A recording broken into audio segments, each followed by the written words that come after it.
When to use unplanned maintenance. Here are some situations when unplanned maintenance can be an effective part of a balanced maintenance strategy.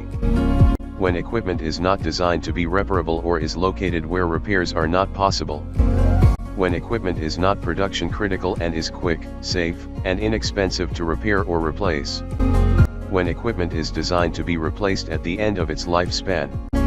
When failed equipment can be easily bypassed, or redundant systems are in place. It's important to think about the impact of failure on specific assets, when including unplanned maintenance in a broader maintenance strategy.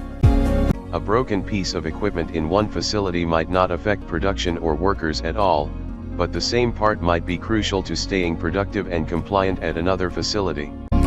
Unplanned maintenance should never be considered when the safety of people is at stake.